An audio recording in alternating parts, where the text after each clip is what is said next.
¿Cómo podemos ser salvos? Solo mediante la fe en Jesucristo y su muerte sustitutiva y expiatoria en la cruz. Así que, aunque somos culpables de haber desobedecido a Dios y aún nos inclinamos a nuestra maldad, Dios, sin ningún mérito nuestro, sino solo por su gracia, nos imputa la justicia perfecta de Cristo al arrepentirnos y creer en Él. En Efesios capítulo 2, versículo del 8 al 9, porque por gracia ustedes han sido salvados mediante la fe. Esto no procede de ustedes, sino que es el regalo de Dios, no por obras, para que nadie se jacte. En Hechos 16, Pablo y Silas están en prisión cuando ocurre un violento terremoto.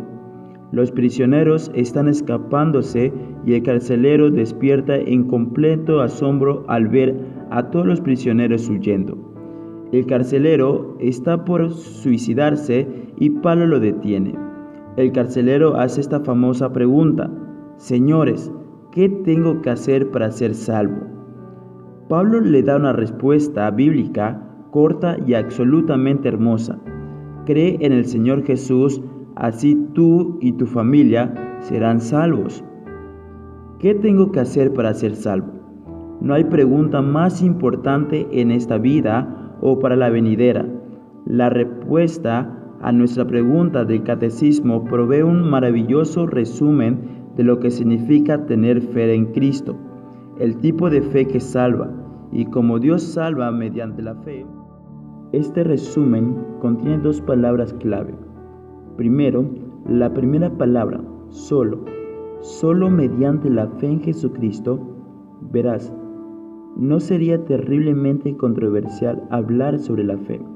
Las personas tienen fe y creen en algo, pero es solo la fe, no es fe más otra cosa. No es fe agregada a tu trasfondo, fe más tu origen familiar, fe más buenas obras en beneficio de la justicia social, o fe más mucha oración.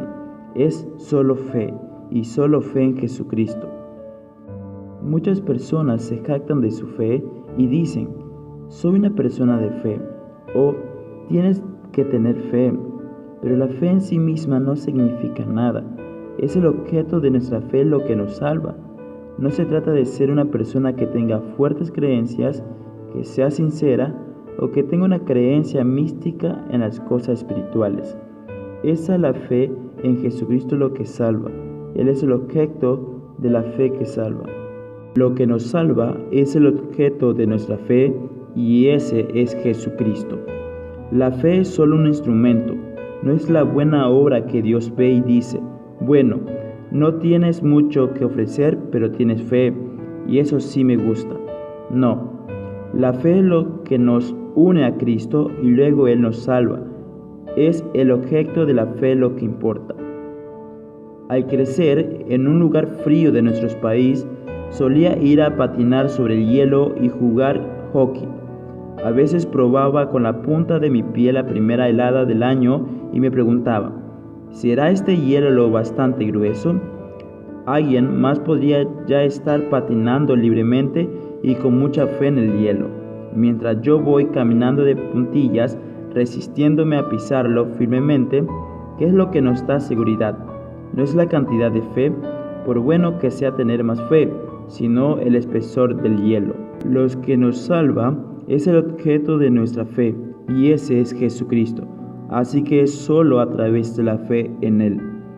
La otra palabra que es crucial es imputa. Es esencial tanto para el Evangelio como para la fe cristiana, que la vida justa que Cristo vivió nos sea imputada. Eso significa que es reconocida como nuestra. Pasa a estar en nuestra cuenta, es como una transferencia de fondos. Y existe una diferencia entre una justicia inherente en otros. Un tipo de justicia que dice: bueno, mírame, soy justo, hago cosas justas. No es eso que se refiere a la justicia de Cristo que está fuera de nosotros. Pero debido a que estamos unidos a Jesús mediante la fe, ahora esa justicia es nuestra, para que Dios pueda hacer tanto el justo como el justificador de los pecadores.